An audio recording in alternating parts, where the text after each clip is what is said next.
Nous en étions à l'ordre public spécial, le grand B. On est d'accord? Grand B, l'ordre public spécial, fondement de la police administrative spéciale. Alors, qu'est-ce qu'on a vu la semaine dernière? On a vu qu'il y avait la police générale. La police générale, souvenez-vous, c'est l'article L 2212-2 du CGCT. Cette police générale, on a vu qu'elle avait 5 composantes.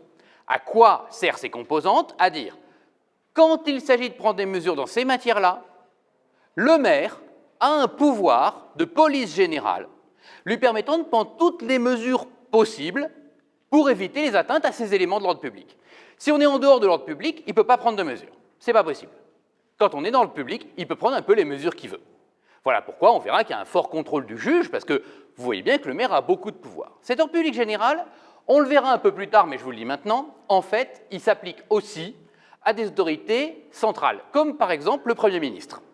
Le Premier ministre ou le préfet, autorité de l'État dans le département, vont pouvoir agir pour les mêmes raisons que le maire. Avec un peu de détails, on verra ça. D'accord? Des répartitions de compétences. Alors, là, ce qu'on va voir est un peu différent. De quoi je vous parlais? Je vous disais que cette police générale, elle permettait de prendre des mesures bien différentes selon les endroits. Tel maire pourrait prendre une mesure qu'un autre maire ne prendrait pas. Je vais prendre un exemple tout simple. Face à une école, un maire peut très bien mettre une limitation de vitesse à 20 à l'heure, un autre à 30 à l'heure, un autre à 40 à l'heure. Peu importe. Ça dépend de la dangerosité qu'estime le maire, et il fait ce qu'il veut, d'accord? Dans le cadre de sa commune. On va avoir des hypothèses dans lesquelles on va vouloir des mesures plus spécifiques. Ça veut dire des mesures où on va vraiment défendre quelque chose et on va vouloir prendre uniquement certaines mesures, pas n'importe quoi. Ces matières-là, on va les appeler la police spéciale. Des pouvoirs de police, mais spécifiquement adaptés à une situation. Donc on va avoir des pouvoirs donnés à des personnes particulières, qui vont être des pouvoirs particuliers, pour préserver un intérêt, un ordre public, qui va être un ordre public spécial. D'accord? Donc, par exemple, la défense de l'environnement, est-ce que c'est bien défendu par la police générale? On voit qu'à travers la salubrité, à travers la sécurité, on va faire des choses. La salubrité va nous obliger, par exemple, à prendre des mesures pour l'eau propre, des mesures pour l'eau sale, les égouts. On va voir qu'on va faire du ramassage des ordures. On comprend bien que tout ça, au fond, ce sont ce qu'on peut appeler aujourd'hui des services publics environnementaux. Donc, par la salubrité, on aura ça. Et puis, pour des raisons de sécurité, on va pouvoir lutter, par exemple, contre des logements qui sont insalubres. On va vouloir protéger les gens, mais en fait, en luttant contre les logements insalubres, contre des rats, etc., des atteintes à la sécurité des gens, eh bien, en réalité, on va aussi prendre des mesures qui sont bonnes environnementalement. Sauf que ça ne suffit pas. On ne peut pas prendre toutes les mesures environnementales uniquement par de la police générale. Et on a inventé, en matière d'environnement, un très grand nombre de polices spéciales, c'est-à-dire de textes spéciaux, qui vont donner à des personnes spéciales des pouvoirs de police spéciale. Alors, la police spéciale, c'est très intéressant, très important, il y en a beaucoup de cas. Mais il y a un petit peu un côté inventaire à la Prévert, vous savez, dans le poème de Prévert qui finit à chaque fois par « étroit raton laveur ». Voilà. Hein, il y a un inventaire, c'est qu'il y a beaucoup de textes, un peu partout, dans plein de codes, qui vont mettre en place des polices spéciales. Le droit de l'environnement, je sais qu'il y a beaucoup qui est intéressé par ça, est assez typique de cette situation. En fait, le code de l'environnement, c'est en grande partie un code de police. D'accord? Voilà. Donc, quand vous ferez du droit de l'environnement en Master 1, eh bien, vous verrez bien que vous ferez essentiellement de la police administrative. Voilà pourquoi je vous disais que le droit administratif de deuxième année, c'était les bases de très nombreux semestres plus tard. Alors, je vous propose de passer, petit 1, les éléments de l'ordre public spécial. Je vous parlais de l'environnement, mais c'est plus large que ça. Dans un grand nombre de matières, on va avoir des textes spéciaux qui vont permettre des polices spéciales pour des enjeux particuliers. Ça reste un peu flou là ce que je vous dis, mais vous allez avoir plein d'exemples, ça va vous dire pas du tout quelque chose de flou. On va voir différentes situations. D'abord, petit a, dans des matières spéciales. Dans des matières spéciales. Donc, dans certaines matières, on va ressentir le besoin d'une police spéciale. Exemple que nous avons déjà pris ensemble, les visas d'exploitation pour les films. Les visas d'exploitation pour les films, c'est dans la matière cinématographique. On va donc donner au ministre de la Culture l'article L 211-1, L 211-1 du Code du cinéma et de l'image animée, article L 211-1 du Code du cinéma et de l'image animée, on va donner au ministre de la Culture la possibilité de donner un visa d'exploitation. Tous les films qui sortent vont devoir être autorisés par cette police administrative du ministre pour voir si c'est accessible à tout public. Alors, on va avoir un endroit où ça va être spécialement important, c'est lorsqu'on va parler de films plus qu'érotiques. Des films qui vont être interdits aux moins de 18 ans. Pendant très longtemps, ces films-là, on n'avait pas les plateformes de streaming, on n'avait pas les films même en location, en cassette ou en DVD. Où est-ce qu'on pouvait voir des films de ce type-là? Dans des cinémas spécialisés. Et donc, on avait des cinémas spécialisés où il y avait ces films donc un peu cachés, un peu le sex shop du cinéma, et où on ne pouvait rentrer que quand on était adulte, et on allait voir ces films un peu plus qu'érotiques au cinéma, comme ça. D'accord? Donc, dans ces cas-là, quand le ministre de la Culture disait « Non, c'est un film qui n'est autorisé qu'aux plus de 18 ans », qu'est-ce que ça voulait dire? Ça voulait dire que c'était une grande perte d'exploitation pour celui qui avait produit le film, qui souvent le savait. Hein. On ne fait pas un film comme ça sans le savoir qu'il sera interdit. Hein. Et le film, en fait, était interdit dans les salles normales. Ça voulait dire qu'il n'était autorisé que dans les cinémas spéciaux pour les films érotiques comme cela. D'accord? À l'inverse, on va avoir des films qui vont être interdits, qui vont être ouverts à beaucoup plus de gens dans les cinémas normaux. Mais même parmi ceux-là, on va avoir une limite. Et notamment les limites d'âge. Les films violents, ou avec un caractère sexuel un peu moins explicite, on va dire, où on sait que les acteurs font semblant, eh bien, vont être interdits aux moins de 16 ans. D'accord? Ces interdictions pour les films, on les retrouve souvent ensuite à la télé avec le petit cercle en haut, 16, 18, 12, hein, selon la violence et les nudités qui sont présentes dans les films en question. Ça, c'est une première police spéciale, celle pour les films. Qu'est-ce qu'on aurait pu dire? On aurait pu dire qu'il y a une police générale qui s'en occupe. Sur quel fondement? La moralité. D'accord? Sauf que ça veut dire que c'est le Premier ministre qui doit s'en occuper de tous les films et il n'y a pas de règles très précises. Faire une police spéciale permet, là, d'avoir des règles précises, avec des interdits aux moins de 18 ans, moins de 16 ans, moins de 12 ans, etc. Et d'avoir tous les films qui sont contrôlés par quelqu'un qu'on connaît, qui est le ministre de la Culture. On va voir la même chose pour les publications destinées à la jeunesse. Les publications destinées à la jeunesse, c'est une loi du 16 juillet 1949, loi du 16 juillet 1949, et qui donne au ministre de l'Intérieur le contrôle de toutes les publications pour la jeunesse. Donc il y a quelqu'un au ministère de l'Intérieur qui lit Picsou. Et il vérifie que Picsou peut être bien lu par les jeunes. Il faut dire qu'en 1949, vous comprenez qu'on est sorti de la guerre, mais qu'on est habitué à la propagande. Et quand on est habitué à la propagande, l'idée est donc de ne pas avoir de la propagande qui se répand dans de la publication pour la jeunesse. On a par exemple, pendant très longtemps, estimé que Pif Gadget, vous connaissez Pif Gadget? Pif Gadget, eh bien, a longtemps été financé par le Parti communiste français. Et que Pif Gadget était une publication un peu politisée, et ce contrôle des publications par la jeunesse a peut-être, j'en sais rien, permis d'éviter de la propagande un peu plus forte dans ce type de publication. D'accord? Donc tout ce qui sort pour la jeunesse est contrôlé, validé par le ministre de l'Intérieur. Parlons d'une chose qui est très courante maintenant. Ces deux exemples sont classiques, mais on va parler du Covid, de la Covid. La Covid, eh bien, est une question de santé publique.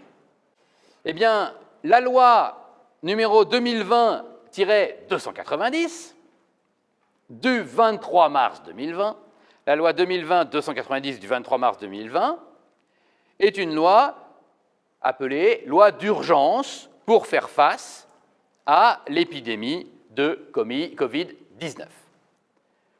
Loi d'urgence pour faire face à l'épidémie de Covid-19. On en reparlera à l'occasion des périodes d'urgence et exceptionnelles, mais cette loi a créé un article L3131-15, L3131-15, dans le Code de la santé publique.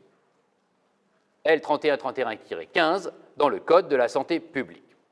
Donc, lorsque l'urgence sanitaire est déclarée, comme c'est le cas en ce moment, lorsque l'urgence sanitaire est déclarée, on va voir ça un peu plus tard, encore une fois, sur les urgences, eh bien, il va y avoir des polices spéciales. Je préviens ceux en Zoom que la lumière s'est éteinte d'un coup. Donc, on pensait que le réseau Wi-Fi ne tiendrait pas, mais c'est le réseau électrique qui flanche. Bon, vous me voyez quand même, il y a une ambiance intimiste du coup. Vous me voyez encore en vidéo, je suis un peu sombre. Je vais me mettre comme ça, je ne sais pas comment mettre. Au moins, il n'y a pas de flamme. Bon, on va continuer comme ça. Donc, quand l'urgence sanitaire est mise en place, on va avoir des autorités qui vont avoir des pouvoirs de police spéciales pour répondre à cette question d'épidémie. Sur Zoom, vous répétez l'article 3131-15, c'est exactement ça, du Code de la santé publique. On vous voit quand même, bon, je suis rassuré. La fac tombe en ruine, n'exagérons rien. Donc, de qui s'agit-il? C'est le Premier ministre qui a des pouvoirs de police renforcés. Alors, on verra l'article un peu plus loin, vous irez le voir. Je crois qu'on l'a mis dans votre fiche numéro 2, ce qui me paraît logique en ces temps de Covid. C'est un petit peu l'actualité de la police administrative, vous en êtes bien conscient. Le Premier ministre donc, a des pouvoirs de police renforcés avec de nombreux détails dans l'article, que je ne vais pas reprendre ici. Nombreux détails dans l'article sur ce qu'il a le droit de prendre comme mesures. On aurait pu lui donner un pouvoir général en disant il prend toutes les mesures adéquates. D'ailleurs, le texte ancien sur l'urgence sanitaire était très large comme ça. Là, le texte mis en place, j'allais dire plus généralement, la modification qui en fait était faite plutôt pour le Covid, mais qui vaudra après pour d'autres éventuelles épidémies, est beaucoup plus précis. Et puis, dans un second temps, il y a aussi des pouvoirs donnés au ministre de la Santé, sachant que les ministres n'ont normalement pas de pouvoir de police. Les ministres n'ont que des pouvoirs de police spéciales. Que peut prendre comme mesure le ministre de la Santé? Il peut prendre, ouvrez les guillemets, toute mesure réglementaire relative à l'organisation et au fonctionnement, toute mesure réglementaire relative à l'organisation et au fonctionnement du dispositif de santé. C'est l'article L3131-16, l'article qui suit, donc. L'article L3131-16 du Code de la santé publique. Alors, sa seule limite au pouvoir du Premier ministre, les seules limites au pouvoir du Premier ministre, c'est le fait de ne pas empiéter sur les pouvoirs du Premier ministre. Il y a le Premier ministre qui a les pouvoirs qui sont listés, le ministre de la Santé a des pouvoirs pour l'organisation et le fonctionnement du système de santé, et il ne doit pas empiéter sur les pouvoirs du ministre. Ces deux autorités peuvent habiliter le représentant de l'État territorialement compétent. Ils peuvent habiliter le représentant de l'État territorialement compétent. Qu'est-ce que ça veut dire? Localement, il y a deux principaux représentants de l'État, c'est le préfet et le maire. Alors la question c'est, qui vont-ils habiliter? À qui ils vont transférer des pouvoirs de choix? Eh bien, ça dépend. Et comme on dit dans le Père Noël est une ordure, ça dépend, ça dépasse. Ça dépend, qu'est-ce que c'est? Ça veut dire que si c'est une mesure qui doit toucher plusieurs communes, voire un département en entier, eh bien, ça va être le préfet de département qui va être habilité. Si à l'inverse, ça ne va toucher qu'une seule commune, on pourrait envisager une épidémie où un pangolin ne va qu'à Castelnau d'Estrétofont. D'accord? Donc, ce pangolin, on va prendre des mesures très strictes, mais uniquement à Castelnau d'Estrétofont. Okay? Donc, le Premier ministre ou le ministre de la Santé, plutôt le Premier ministre en l'occurrence, vont habiliter uniquement le maire de Castelnau.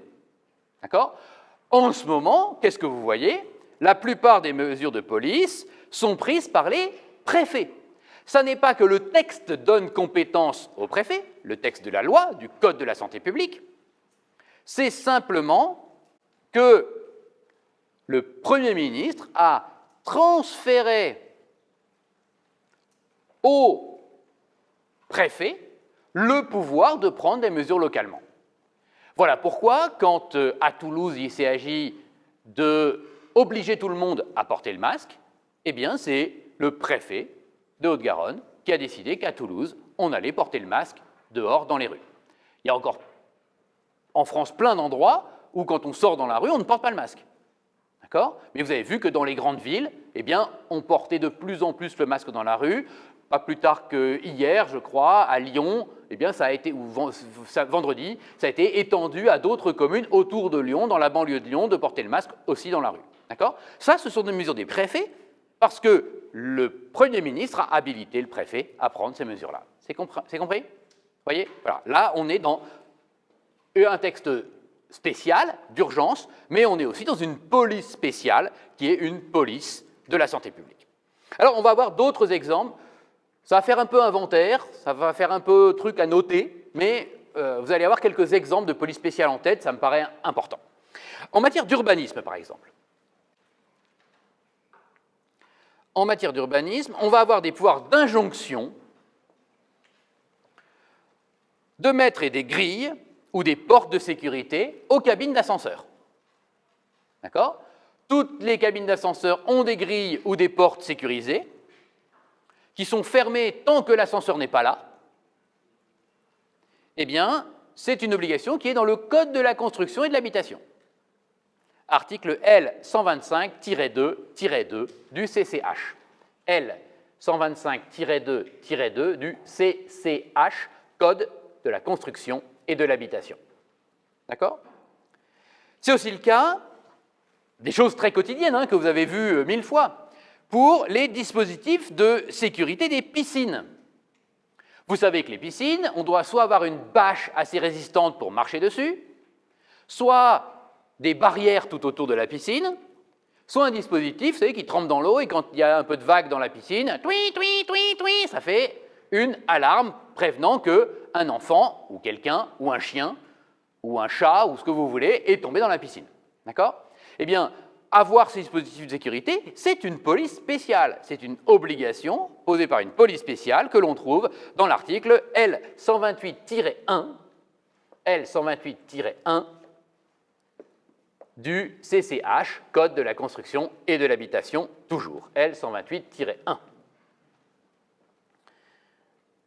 C'est le cas aussi d'une police des immeubles recevant du public.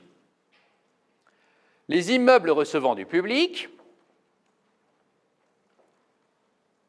comme c'est le cas de la fac, eh bien, ont des contrôles plus poussés, notamment pour vérifier qu'en cas d'incendie, on ne va pas avoir des centaines de gens qui vont brûler en étant coincés.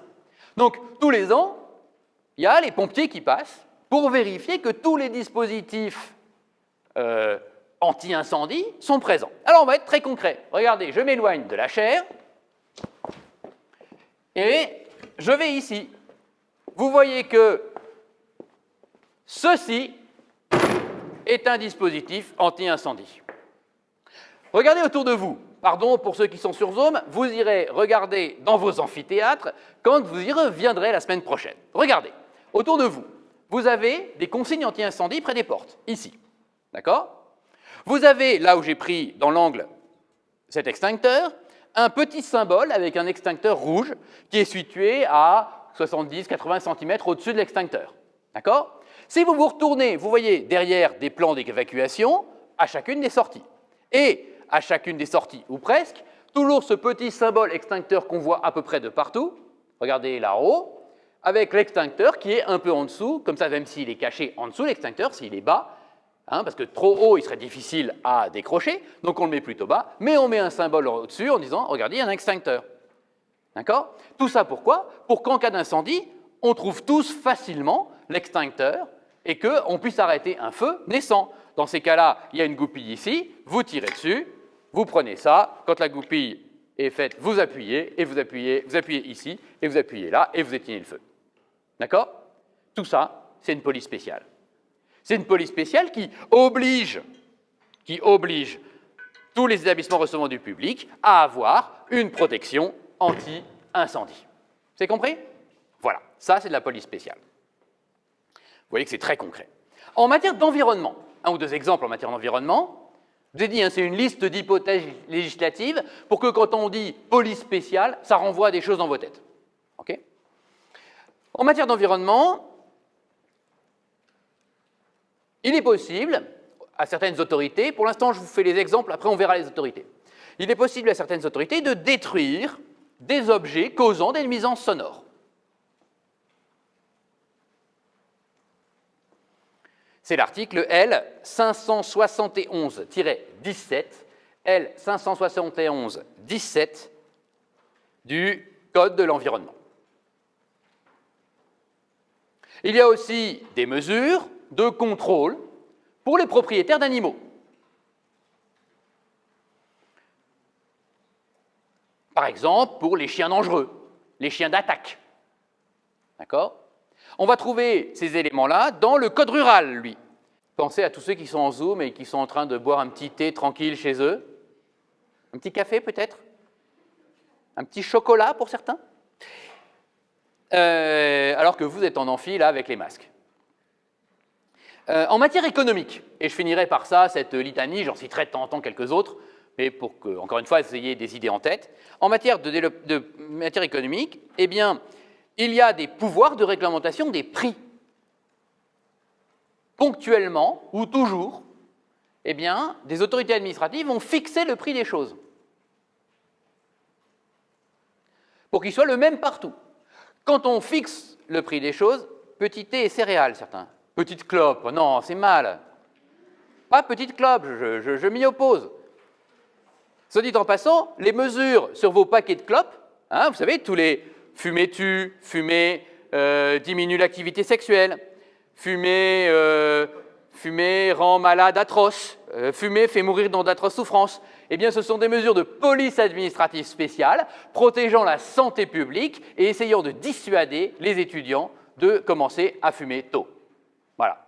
Il y a qui d'autre? Qu'est-ce que vous prenez? Et bam, MDR. Tout à fait. Donc, un exemple. Alors, quand on fixe les prix, on évite la concurrence. Alors, vous avez des phénomènes de ce type-là pour le prix des livres. Vous savez que quand vous allez dans une petite librairie, vous payez le même prix que sur Amazon. Et tout ça, c'est pour garantir des revenus minimums et que les gens iront dans les petites librairies pour ne pas détruire notre système de petites librairies où on a plus de conseils et tout ça, alors que sinon, en achetant des grandes quantités, la Fnac ou Amazon pourrait baisser les prix des livres. Mais cette baisse de prix qui serait au profit du consommateur serait contraire à l'intérêt culturel. Donc on va fixer le prix des livres, d'accord, et qui sera le même pour tout le monde, sauf les fameux 5% de réduc auxquels la plupart d'entre vous ont droit. Okay? On a aussi un autre exemple qui est assez amusant, je vous le cite parce que c'est une expérience personnelle pour moi. À La Réunion, par exemple, le prix du carburant est fixé. Il y a des grands tankers qui arrivent et la préfecture fixe le prix du carburant pour une certaine période, en gros 2 mois. Et donc, il n'y a pas le prix du carburant sur les stations d'essence à La Réunion, parce que c'est le prix le même dans toutes les stations d'essence partout. D'accord? Voilà, c'est un exemple. Petit b, mais aussi dans des matières de l'ordre public général. Donc le petit a, c'est, il y a des polices spéciales dans des matières spéciales. Et deuxième petit b, c'est il y a aussi des polices spéciales dans les mêmes matières que la police générale. Je vais peut-être aller remettre l'extincteur, pardon. Pour des mesures de sécurité, bien sûr. Dans les mêmes matières que la police générale, il y a donc des polices spéciales, quelques exemples, en matière de salubrité. Vous savez qu'en matière de salubrité, il y a de la police générale, eh bien, il y a aussi de la police spéciale. L'article L 233-1, L 233-1, merci à ceux qui s'auto-répondent aux questions à laquelle je pourrais répondre, c'est parfait, je vous félicite. 233-1 du Code rural, il y a la possibilité de fermer un établissement susceptible de présenter un danger pour la santé publique. J'en parlais il y a quelques minutes. L'article L 3511-2 et 3. Les articles, du coup, L 3511-2 et 3, L 3511-2 et 3 du Code de la santé publique encadrent la fabrication, la vente, la distribution et la publicité pour le tabac. Encadre la vente, la distribution, la publicité pour le tabac et la fabrication pour le tabac. D'accord? Donc, tout ce qui est limite à fabrication du tabac ou surtout toutes les publicités, les paquets sans marque, etc., tout ça, c'est des mesures de santé publique prévues dans le Code de la santé publique. D'accord? En matière de sécurité maintenant, sécurité, autre composante de l'ordre public général, où on va avoir des mesures spéciales, des règles spéciales. Le Code de la route comprend beaucoup de polices spéciales qui sont là pour la sécurité. On a un Code de la route pour préserver la sécurité.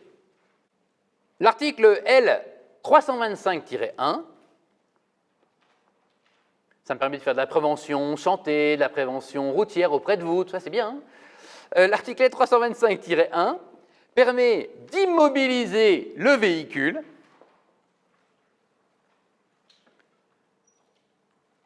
dont l'état alcoolique est établi, il a soufflé dans le ballon, il s'est ensuite fait prendre une prise de sang, on est sûr qu'il est en état d'ivresse et qu'il a dépassé de 40 km/h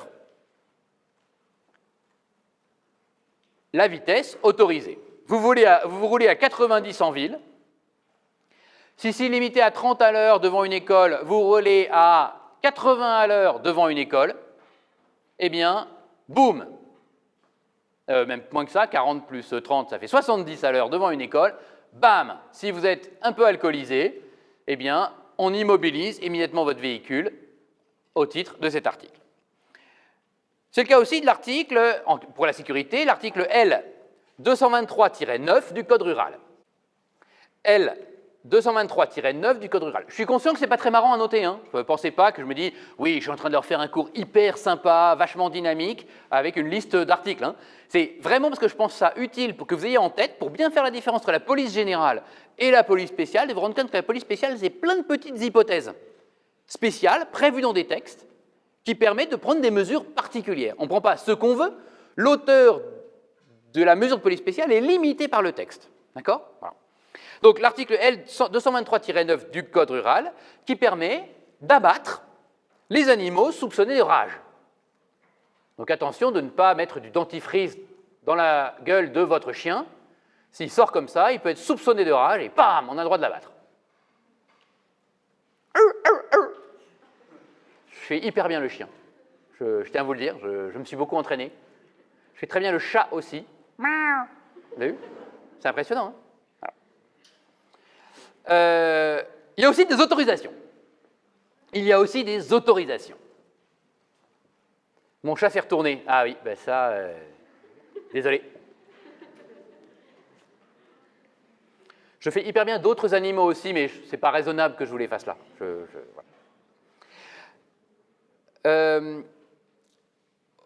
Des autorisations, par exemple, il y a des hypothèses dans lesquelles on va permettre d'avoir des systèmes de vidéosurveillance. C'est notamment le cas quand on craint, on veut prévenir, qui est le but de la police administrative, des actes de terrorisme. La loi de 1995, vous vous souvenez bien des attentats de Charlie Hebdo, hein, mais quand j'étais à peu près à votre place, un peu plus vieux que vous, à la fac, eh ben, moi j'ai vécu, puisque j'étais à Paris, les attentats de 1995. En 1995, il y a eu une série d'attentats, je ne sais plus combien, mais 4 ou 5 attentats, il faudrait que je vérifie, en 1995 à Paris, avec notamment des RER qui ont explosé, qui étaient, moi, les RER que je prenais pour aller à la fac, parce que vous avez vécu à Toulouse avec l'affaire Mera et tout ça. Et donc, en 1995, il y a déjà eu des premières lois assez poussées de police pour lutter contre les attaques terroristes, comme elles ont été renforcées ensuite. À chaque fois qu'il y a des attaques terroristes, on développe un arsenal juridique, comme disent les journalistes, on peut dire une série de mesures de police qu'il est possible de prendre pour prévenir les attentats. D'accord ? Et donc, notamment, le développement de la visiosurveillance, de la vidéosurveillance, la vidéoprotection, comme on dit, pour ne pas dire surveillance, hein, mais c'est de la surveillance, la vidéoprotection a été mise en place dans cette loi de 1995. C'est aussi le cas de l'article L3332-15, L3332-15 du Code de la santé publique, on est encore une fois pour préserver la sécurité, qui peut fermer des débits de boissons ou des restaurants. Ah, il y a quelqu'un qui demande si je sais faire la chèvre. Ma réponse est oui. C'est un exemple. Donc, fermeture des débits de boissons ou des restaurants en cas d'atteinte à l'ordre public dans à peu près les matières que l'ordre public général. En cas donc d'atteinte à la santé publique, à la tranquillité ou à la moralité. À la santé publique, à la tranquillité ou à la moralité. Cette fermeture peut être pour 6 mois maximum, et c'est le préfet qui oblige à fermer ces bars ou ces restaurants. Alors, c'est exactement les situations que vous connaissez. Parfois, vous habitez près de la place Saint-Pierre, mes pauvres, et vous avez beaucoup de bruit. Parfois, vous allez place Saint-Pierre et vous faites beaucoup de bruit. Eh bien, quand il y a un débit de boisson où les étudiants font trop de bruit en dessous, pourquoi est-ce que malgré tout, eh bien, les gens des restaurants ou des bars où vous allez et où à 1h du matin vous parlez encore trop fort viennent vous dire calmez-vous, il y a les riverains, il y a les riverains. Pourquoi ? Parce qu'eux risquent une suspension de leur autorisation. C'est-à-dire qu'ils pourraient très bien être fermés pendant 6 mois à force de faire du bruit et de ne pas réussir à arrêter les étudiants qui font trop de bruit et qui gênent tous les voisins autour. Ça peut être aussi le cas, une fermeture atteinte à la santé publique, vous comprenez, c'est un restaurant qui fait à manger de manière non conforme aux normes de sécurité. Et de ce fait, eh bien, des étudiants vont se retrouver malades. Hein.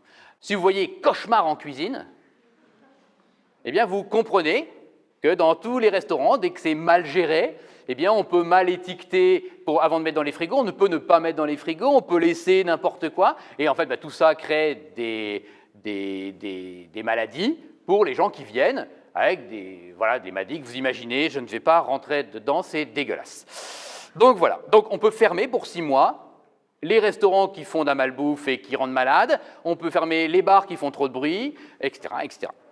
Petit 2, les mesures prévues par les polices spéciales. Petit 2, les mesures prévues par les polices spéciales. Qu'est-ce qu'on a vu dans le petit 1 ?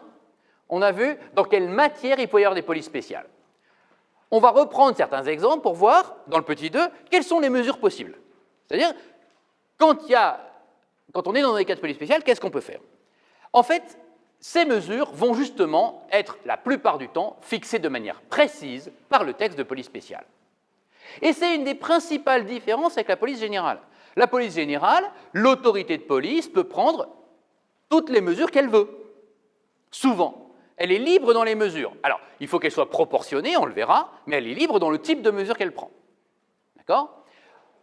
La police spéciale, l'une des caractéristiques, c'est que le texte va prévoir quelle mesure de police. Alors, qu'est-ce qu'on va avoir comme mesure de police ? De temps en temps, le texte va faire comme la police générale. Il va dire, l'autorité de police peut prendre toutes mesures utiles.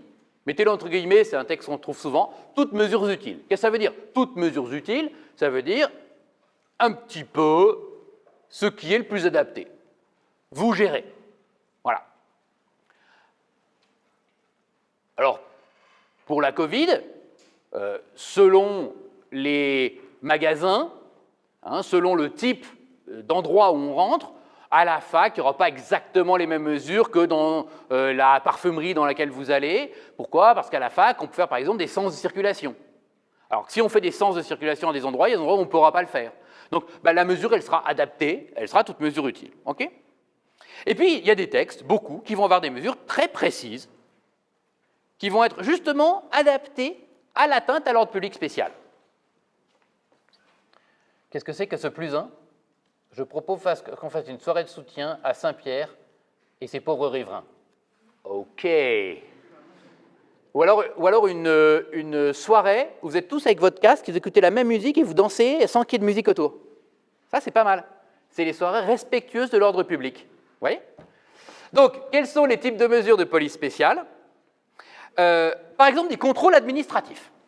Dans certaines hypothèses, il va y avoir des contrôles administratifs.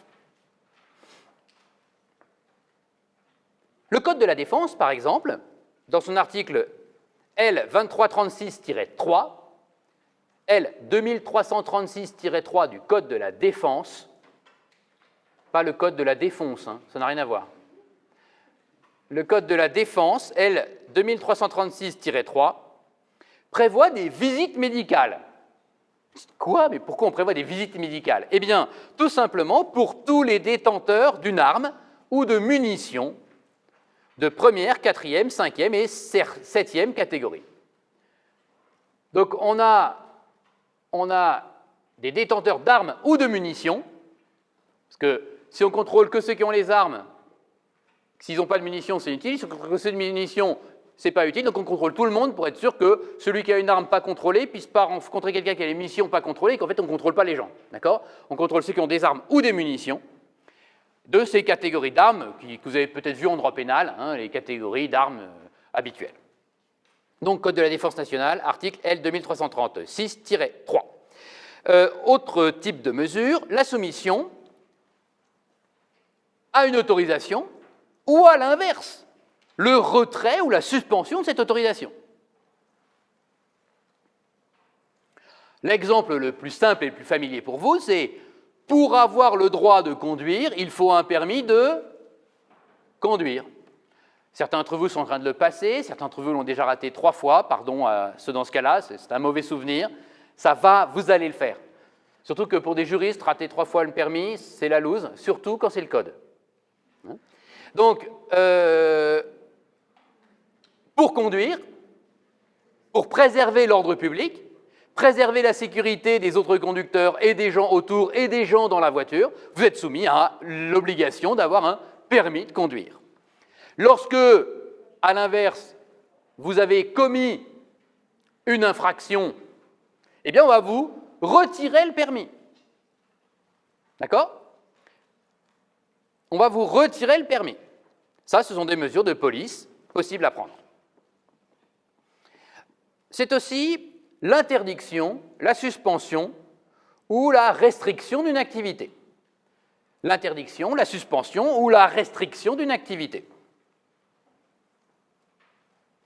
Pensez, je reprends l'exemple qu'on a vu, à la publicité pour le tabac. On peut vendre du tabac, mais on ne peut pas mettre de marque. Alors, vous avez peut-être du mal à comprendre pourquoi on ne peut pas mettre de marque. Il y avait par exemple une marque bien connue dont le symbole était un cow-boy. Hein? Et alors, ça vous fait bizarre que le cow-boy soit cool, mais à l'époque, c'était super cool, le cow-boy. Le cow-boy, il donnait envie. Tous les hommes avaient un peu envie d'être des cow-boys. Et par conséquent, toute la publicité autour du cow-boy renvoyait tout le monde à l'image, le cow-boy, c'est cool, le cow-boy, c'est telle marque de clope, donc il faut en acheter.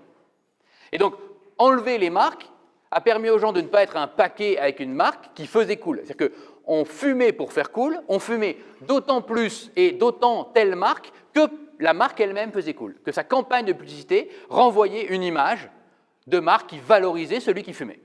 D'accord? Donc c'est pour ça que les paquets aujourd'hui n'ont pas de marque, pour éviter que le paquet fasse spécialement cool, renvoie à l'image faite par la publicité. C'est aussi pour ça que la publicité pour les cigarettes est, pour ainsi dire, interdite. Quoi. D'accord? Voilà. On va aussi avoir une obligation de faire. C'est rare, mais ça existe. C'est le cas de l'euthanasie pour un animal enragé. l'obligation de tuer un animal enragé. C'est une obligation de faire, c'est rare, mais ça existe.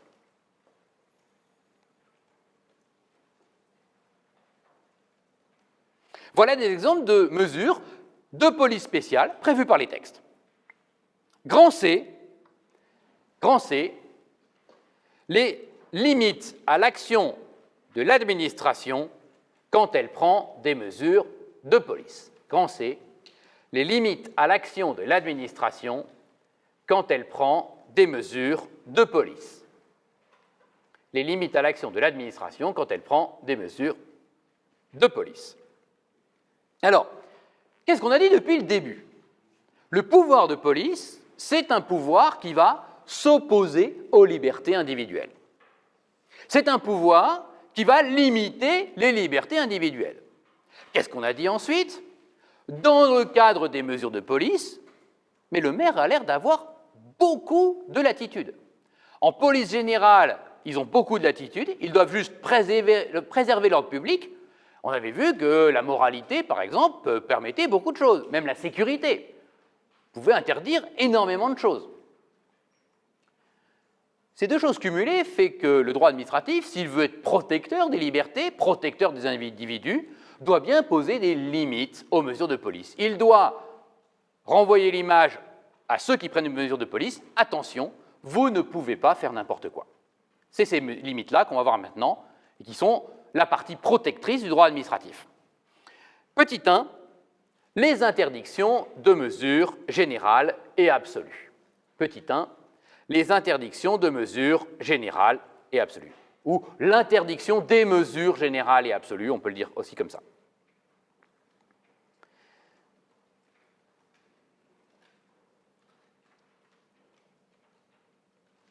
Quelle est l'idée derrière cette interdiction?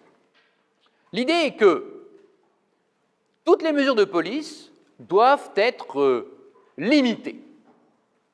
Si une mesure de police vaut pour tout le monde tout le temps, en réalité, elle nie les libertés qu'il y a derrière.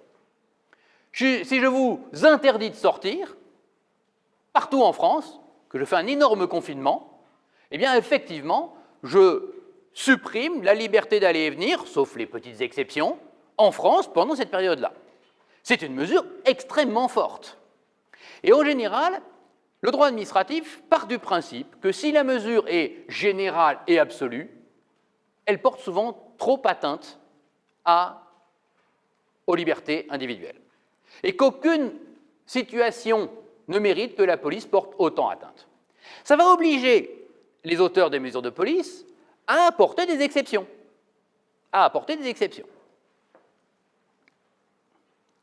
Par exemple, un maire, dans le cadre des jurisprudences sur les cloches après la loi 1905, les cloches d'église, s'était dit, eh bien, je vais simplement interdire toutes les cloches. Voilà. Maintenant que j'ai le pouvoir de gérer les cloches, je dis, plus aucune sonnerie de cloche, ça dérange les voisins, c'est inutile, avec certainement derrière l'idée que la cloche rappelait l'Église catholique, c'était certainement un maire qui voulait lutter contre la place de l'Église catholique, et par conséquent, il disait « je ne veux plus entendre les cloches ». C'est une mesure générale et absolue. Elle s'applique tout le temps pour toutes les cloches de la commune. On est limité à la commune, puisque c'est la compétence du maire qui ne peut agir que dans sa commune. Mais n'empêche qu'il fait une interdiction générale et absolue. Dans un arrêt du Conseil d'État du 5 août 1908,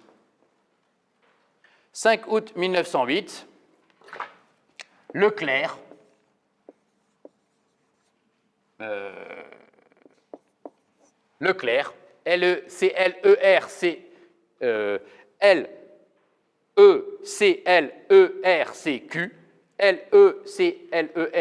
essayer de l'écrire. Voilà. Hop.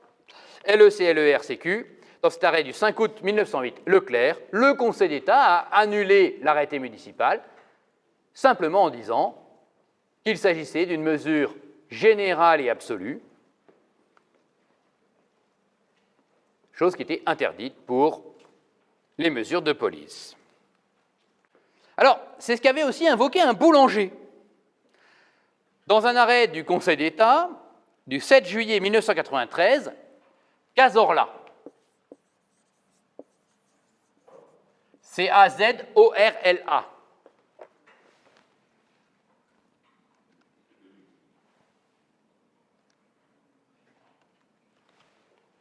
dans l'arrêt Cazorla du 7 juillet 1993, un maire avait interdit l'ouverture des boulangeries la nuit. Le boulanger était habitué à pourtant être la référence la nuit, c'est-à-dire que quelqu'un qui sortait de boîte à 5 heures du matin, s'il avait un petit peu faim, pouvait aller à la boulangerie. Le boulanger, de toute façon, était là pour faire son pain. Et donc, eh bien, il avait pour habitude de vendre du pain, des viennoiseries à ceux qui sortaient de boîte la nuit. Et donc, il a voulu lutter contre cette idée d'annuler l'arrêté du maire interdisant l'ouverture la nuit, en disant que c'est une mesure générale et absolue. Pour bien que vous compreniez cette notion, cet arrêt du Conseil d'État est assez intéressant. Il est assez pratique, on va dire. Le Conseil d'État a dit non, non, ce n'est pas général et absolu. En réalité, le maire a donné des tranches horaires où c'était interdit d'ouvrir,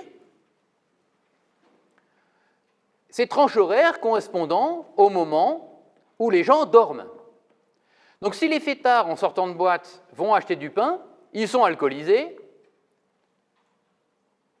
ils ont fumé des substances illicites qui leur donnent faim, et par conséquent, ils font du bruit, ils ne font pas attention aux voisins. Donc la mesure du maire, dès lors qu'elle est limitée dans des tranches horaires raisonnables, elle n'est pas générale et absolue. La limitation d'une tranche horaire n'en fait pas une mesure générale et absolue, et le Conseil d'État a refusé d'annuler l'arrêté du maire en disant que cet arrêté n'avait pas porté atteinte de manière illégale à la liberté du commerce et de l'industrie qui était invoquée en l'espèce. D'accord ? Petit 2, l'interdiction des mesures visant à protéger les relations diplomatiques de la France. Alors, c'est un petit 2 un peu particulier qui est issu d'un seul arrêt, mais pour vous montrer les limites de l'ordre public. C'est pour ça que je l'utilise. Il est intéressant pour vous montrer les limites de cette notion d'ordre public qu'on a vue au début. Cet arrêt, c'est un arrêt du Conseil d'État du 12 novembre 1997. Conseil d'État, 12 novembre 1997. Ministre de l'Intérieur contre communauté tibétaine en France. Ministre de l'Intérieur contre communauté tibétaine en France. Combien d'étoiles? Alors, Cazorla, c'est 2 étoiles. Leclerc, c'est 1 étoile. Et communauté tibétaine en France, je vais lui mettre 3 étoiles. Voilà. 2 étoiles pour Cazorla, 1 pour Leclerc et 3 pour communauté tibétaine en France. Alors, cet arrêt ministre de l'Intérieur contre communauté tibétaine en France est assez amusant. De quoi s'agit-il? Le président chinois vient en France. Le président chinois n'est pas un symbole de démocratie dans notre appréhension, comment dire, du système politique chinois. Et, vous le savez, la Chine a envahi le Tibet. Il y a des films avec Brad Pitt à ce sujet, pour ceux qui voudraient faire du droit administratif en regardant Brad Pitt. À défaut d'autres professeurs beaucoup moins beaux que Brad Pitt, mais on fait ce qu'on peut. Hein. Brad Pitt met moins des costumes, par exemple, hein, notamment dans ce film. Donc, c'est 7 ans au Tibet, je crois, hein, le film avec Brad Pitt. Voilà. Donc, la Chine a envahi le Tibet. La Chine a envahi le Tibet, et par conséquent, les Tibétains sont partis un peu partout dans le monde. Pas tous, hein, il reste des Tibétains au Tibet, mais qui se considèrent comme occupés par la Chine. À l'occasion de la venue du président chinois, le préfet de Paris avait interdit les manifestations dans les rues et avenues où allait passer le président chinois. il avait interdit les manifestations dans les rues où allait passer le président chinois. L'idée, qu'est-ce que c'était? C'était que notre bon président chinois ne voit pas qu'en France, il y a beaucoup de gens qui étaient contre lui. On voulait qu'on le reçoive bien. La communauté tibétaine en France et ses amis, parce que si on prend que les Tibétains, ça fait trop peu de monde. Alors, ils ont fait une association, la communauté tibétaine et ses amis, pour pouvoir avoir plus d'adhérents. Hein, ça vous fait pas rire? D'accord, ma blague est pourrie, pardon. Donc, cette association a fait annuler l'arrêté du préfet. Pourquoi? Parce qu'évidemment, les Tibétains en France voulaient au contraire manifester sur le passage du président chinois pour bien lui signifier qu'ils estimaient qu'il était un dictateur, un occupant du Tibet. Donc ils voulaient utiliser en France des droits politiques que justement on leur refuse en Chine et au Tibet. Le tribunal administratif de Paris accepte en disant ben oui, j'annule. L'État interjette appel et on arrive au Conseil d'État. Le Conseil d'État estime en effet que l'arrêté du préfet est illégal. Il considère qu'effectivement, le préfet aurait pu prendre un arrêté pour défendre la sécurité. Si la manifestation avait pu déborder, si on avait pu craindre pour la vie du président chinois, alors oui, il aurait pu interdire la manifestation sur le fondement de la sécurité. Mais en l'espèce, le préfet défendait l'idée que c'est pour avoir les relations diplomatiques de la France, pour avoir de bonnes relations diplomatiques, qu'il avait pris cette mesure. Parce qu'évidemment, vous connaissez les Tibétains, le Dalai Lama, ce n'est pas eux qui vont aller tuer le président chinois, vous voyez, ce n'est pas des violents. Donc l'idée que le préfet avait pris cette mesure contre ces fous furieux de Tibétains, ça ne marchait pas bien. Personne n'y croyait. Alors le préfet s'est défendu en disant c'est pour les relations diplomatiques. Et que dit le Conseil d'État? Il dit, en fait, ça ne marche pas, ça. Est-ce que dans mon ordre public, sécurité, tranquillité, salubrité, est-ce que dans l'ordre public, j'ai les relations diplomatiques? Non, je n'ai pas les relations diplomatiques. Donc, puisque les relations diplomatiques, la préservation des relations diplomatiques n'est pas dans les composantes de l'ordre public, on ne peut pas prendre de mesures de police pour préserver les relations diplomatiques. Vous voyez la limite? Donc, je sais que ce qu'on a défini comme ordre public, c'est large, mais attention, ce n'est pas tout. Les autorités de police ne peuvent pas prendre toutes les mesures pour n'importe quoi. On doit toujours vérifier qu'on est bien dans le cadre de l'ordre public. D'accord? Paragraphe 2. Paragraphe 2. La distinction police administrative et police judiciaire. Paragraphe 2, la distinction police administrative et police judiciaire. C'est quelque chose de très utile pour réussir ces cas pratiques, et c'est un passage obligé de la L2 deuxième année avec une petite difficulté dont je vous ai déjà parlé et que je vais reprendre. Grand A, le critère de distinction. Grand A, le critère de distinction. Comment on distingue police administrative et police judiciaire? Cette distinction, elle va se faire en fonction de la finalité de la mesure de police. Qu'est-ce que ça veut dire la finalité? Quel est l'objectif poursuivi par la mesure de police?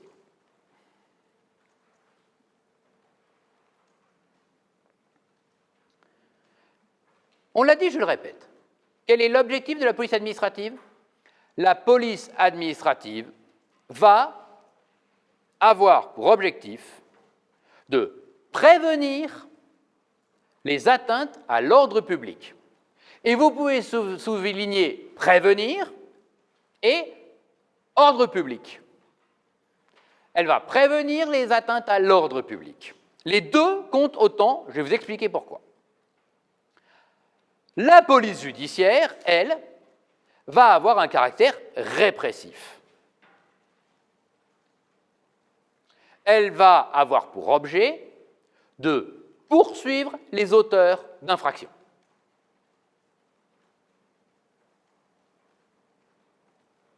Alors, pourquoi est-ce que je vous mets en garde? Parce que l'étudiant, pour simplifier, pense parfois quelque chose d'erroné. et que je retrouve dans des copies, et à chaque fois je me dis, quand ça y est, je me dis, mais je ne suis toujours pas assez clair, pourquoi est-ce qu'ils ne comprennent pas? Il y a un phénomène assez simple dans vos têtes, où vous vous dites, et on le retrouve d'ailleurs dans certains ouvrages plus petits, des mémentos, où en fait ça vous trouble. La police administrative, dit-on parfois, est préventive, avant. La police judiciaire est répressive, après. Et on se dit, il y a de la police administrative, puis éventuellement de la police judiciaire. Ça existe, mais ça n'est pas la définition. Pourquoi? Parce que la police administrative est préventive des atteintes à l'ordre public. Le critère de la police administrative, c'est l'ordre public. Voilà pourquoi votre premier TD, c'est sur l'ordre public. Voilà pourquoi on commence le cours par l'ordre public. Alors que la police judiciaire, elle, est répressive, non pas d'une atteinte à l'ordre public, de toute atteinte à l'ordre public, mais d'une infraction pénale. Donc ce n'est pas préventif, répressif tout court, c'est préventif d'atteinte à l'ordre public, répressif d'une infraction pénale. Et ça change tout. Parce qu'il y a des atteintes à l'ordre public qui ne sont pas des infractions pénales. Et il y a des infractions pénales qui ne sont pas issues d'une atteinte à l'ordre public. Donc, de temps en temps, on va effectivement avoir, par exemple, une mesure de police administrative interdisant d'aller à plus de 80 sur les routes nationales. C'est de la police administrative. On protège la sécurité. Comme c'est national, il y a un décret du Premier ministre, titulaire de pouvoir de police nationale, qui dit, sur les routes nationales, c'est 80. Vous savez que c'était 90 avant, ça a été passé à 80, et maintenant le décret a été modifié pour dire, voilà, c'est 80, sauf certaines exceptions où c'est telle et telle autorité qui prendront la nuance, notamment le président du conseil départemental. OK? On veut qu'il n'y ait pas d'atteinte à la sécurité. C'est bien de la police administrative. Et vous allez dire, oui, mais après, si on dépasse les 90 km/h, alors là, il y aura du pénal. La règle pénale va sanctionner. Et là, on va poursuivre une infraction si un automobiliste roule à 120 sur une route nationale. Cette hypothèse existe. On a de la police administrative qui, en fait, sert de base à une infraction pénale. Donc, vous avez raison, dans ces cas-là, de dire qu'il y a du préventif, puis du répressif qui se suivent. Mais ça n'est pas toujours le cas. Juridiquement, il faut être précis. Il y a des hypothèses où une mesure de police administrative, pour prévenir, n'aura aucune infraction pénale. Par exemple, je fais une ronde de police. Quand on fait une ronde de police, en soi, il n'y a pas d'infraction pénale qui peuvent s'en suivre. Alors, il se trouve que le policier peut être là et voir une infraction pénale autre, mais il ne fait qu'une ronde de police. D'accord? Voilà. Donc, il y a des hypothèses dans lesquelles on a la protection de l'ordre public, donc une police administrative, sans police judiciaire derrière. C'est compris? C'est un petit peu compliqué. Vous relirez ce que je viens de vous dire. Vous n'avez pas noté tout, d'ailleurs, c'est un peu dommage, mais c'est une vraie grande différence. Il faut qu'on définisse les deux. Donc, la police administrative, d'abord, on va la définir très simplement en une phrase. Pour la police judiciaire, on prendra un texte. La police administrative a pour objet de prévenir les atteintes à l'ordre public. C'est aussi simple que ça. Ordre public général ou ordre public spécial. La police administrative prévient les atteintes à l'ordre public, ordre public général ou ordre public spécial. La police judiciaire, elle, a pour objet de poursuivre les auteurs d'une infraction.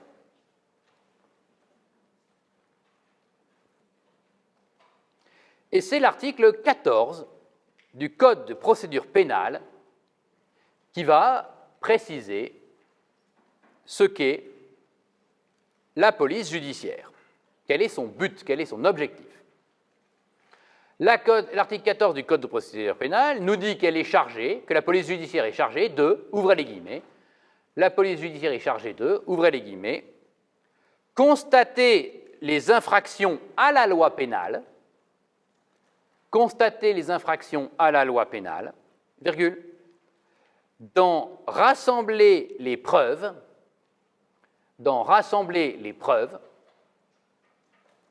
et d'en rechercher les auteurs, d'en rassembler les preuves et d'en rechercher les auteurs, tant qu'une information n'est pas ouverte. tant qu'une information n'est pas ouverte. Point. Je continue. L'article continue. Si une information est ouverte, virgule, elle exécute les délégations des juridictions d'instruction,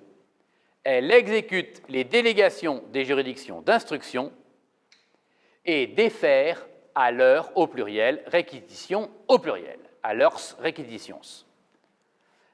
Je relis. La police judiciaire est chargée de constater les infractions à la loi pénale, d'en rassembler les preuves et d'en rechercher les auteurs tant qu'une information n'est pas ouverte.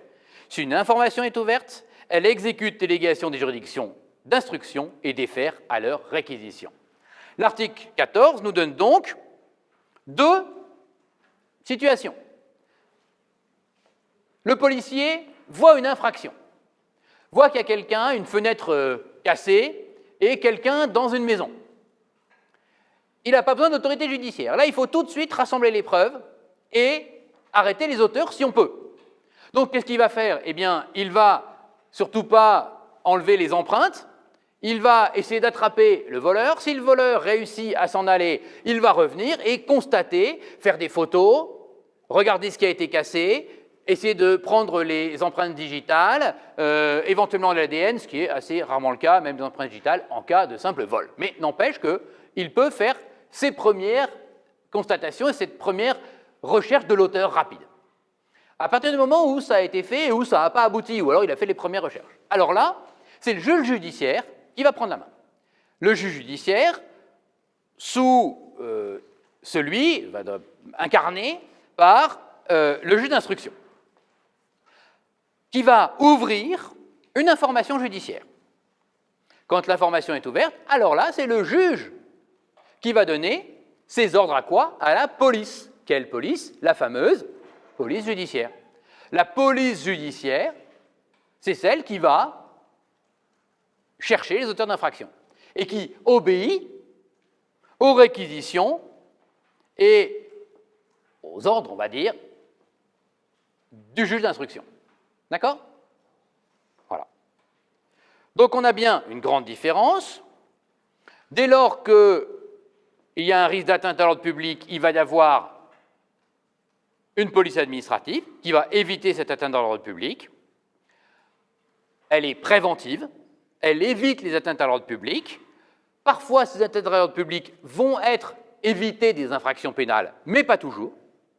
Et à partir du moment où une infraction pénale est réalisée, alors c'est la police judiciaire qui va poursuivre l'auteur des infractions. Est-ce que c'est clair? D'accord? Voilà. Le grand arrêt en la matière, pour distinguer les deux, 3 étoiles, qui est au Gaja, c'est un arrêt du Conseil d'État, d'Assemblée, du 24 juin 1960, Frampart. L'arrêt Frampart, F-R-A-N-P-A-R.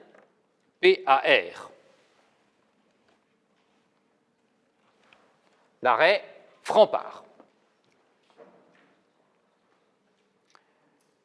De quoi s'agit-il? Nous sommes durant la guerre d'Algérie. Durant la guerre d'Algérie, évidemment, c'est une situation exceptionnelle où toutes les autorités cherchent à faire de la propagande et ou à lutter contre la propagande de l'ennemi.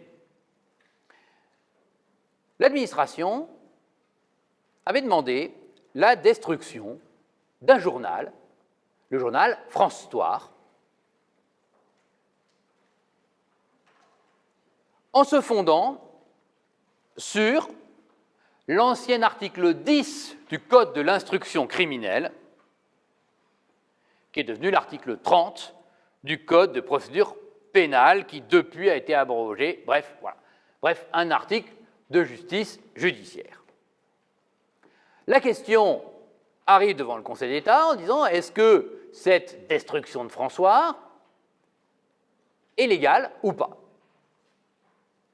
La question qui se pose pour le Conseil d'État, c'est d'abord savoir s'il est compétent. savoir s'il peut juger cette affaire. Et notamment, on le verra, la police administrative va devant le juge administratif, mais la police judiciaire va devant le juge judiciaire. Donc la question qui se pose à lui, c'est est-ce que cette histoire-là, 3 étoiles, bien sûr, l'arrêt. Est-ce que la question qui se pose, c'est est-ce que cette mesure de police de destruction du François avant qu'il ne paraisse est une mesure de police administrative ou une mesure de police judiciaire? Ce qui pencherait vers la police judiciaire, c'est que c'est le code d'instruction criminelle, l'équivalent du code de procédure pénale aujourd'hui, qui est visé. On peut dire donc, si on cite le code de procédure criminelle, c'est bien que c'est la police judiciaire. Mais quand on regarde bien les choses, est-ce qu'une infraction a été commise? Pas du tout. La mesure en question est préventive d'une atteinte à l'ordre public, la sécurité.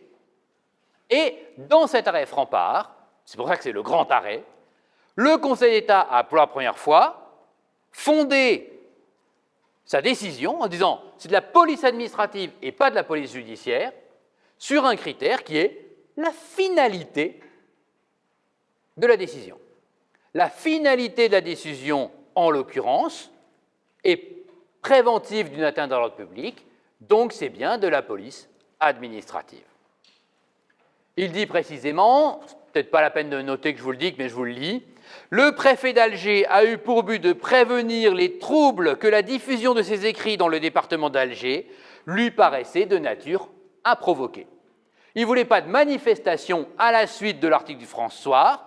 Il a eu beau se fonder sur une loi pénale pour le faire, il a évité la parution du François. Mesure de police administrative parce que préventive d'une éventuelle atteinte à l'ordre public. C'est compris? Voilà.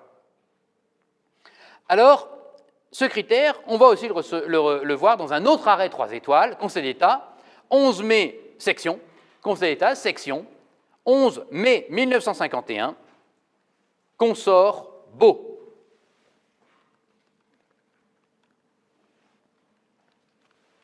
B-A-U-D. Conseil d'État, section, 11 mai 1951, consort Beau. B-A-U-D. Nous sommes en 1945. Et un malfaiteur est poursuivi par les policiers. Le malfaiteur arrive dans un café et c'est la cohue. Les clients s'enfuient, se jettent par terre, en voyant les policiers arriver, armes au poing, en train de poursuivre ce malfaiteur. Le policier est là, il voit une personne, il tire. Sauf que la personne sur qui il a tiré n'est pas du tout le malfaiteur. Il s'est trompé. Oups, il a tué un des clients. La question qui se pose, c'est est-ce qu'il s'agissait de police administrative ou de police judiciaire? Dans cet arrêt consort Beau, le Conseil d'État va s'estimer incompétent. Oui, la date c'est 11 mai 51, consort Beau. Le Conseil d'État va s'estimer compétent en estimant que le juge doit aller devant le juge, doit aller devant le juge judiciaire.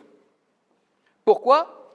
Parce que au moment où ça s'est passé, les policiers étaient bien en train de rechercher les auteurs d'une infraction, ce que l'arrêt appelle une bande de malfaiteurs. On est en 51. L'arrêt dit poursuivez une bande de malfaiteurs. Donc, puisqu'ils étaient en train de poursuivre une bande de malfaiteurs, la finalité de leur activité, c'était cette poursuite d'auteurs d'infractions pénales, alors il s'agissait bien de police judiciaire. Cette jurisprudence du Conseil d'État a été confirmée par le tribunal des conflits dans un arrêt du 7 juin 1951, tribunal des conflits, 7 juin 1951, Dame Noualek.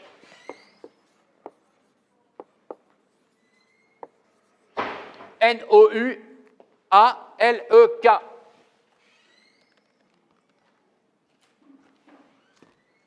Dame Noualek, tribunal des conflits, 7 juin 1951. Je vous raconte cette affaire avant d'en terminer. On est à Montferrand, près de Besançon, en 1943. On est à Montferrand, près de Besançon, en 1943, et Madame Noualek est un peu une commère. Qu'est-ce qu'elle fait, Madame Noualek? Elle est à sa fenêtre. Pourquoi? Parce qu'il y a une opération de police dans l'appartement voisin. Mais que se passe-t-il chez les voisins? Elle est à sa fenêtre, elle regarde, les policiers sont là. La commère, comme on n'en fait plus. Quoique. Et puis, évidemment, au moment de cette opération, il y a des coups de feu qui sont tirés. Et Madame Noualek, bien fait pour elle, direz-vous, elle se prend une balle dans la main. La commère subit sa comméritude. Je ne sais pas si ça se dit, ça. Le tribunal des conflits se demande donc à quel juge il doit transférer l'affaire. Est-ce que c'est au juge judiciaire d'en traiter ou est-ce que c'est au juge administratif? Eh bien, il va lui aussi rechercher quelle est la finalité de l'opération. En regardant l'affaire telle qu'elle était, eh bien, il se rend compte que le but était du maintien de l'ordre. L'instruction montre que la volonté n'était pas de rechercher un délit ou un crime déterminé, mais bien, tout simplement, on est en 1943, en pleine guerre, on va chercher, si tout se passe bien, on fait de la prévention très poussée, comme on fait en guerre, mais il n'y avait pas quelqu'un à aller chercher. Donc, le tribunal des conflits dit, puisqu'il n'y avait pas quelqu'un qui avait commis une infraction à aller chercher, puisque c'était préventif, même si c'était musclé, eh bien, en fait, il s'agit de la police administrative et il transmet à cette police. Merci pour la minute de Rab. Je vous dis à après-demain. Bon courage à tous.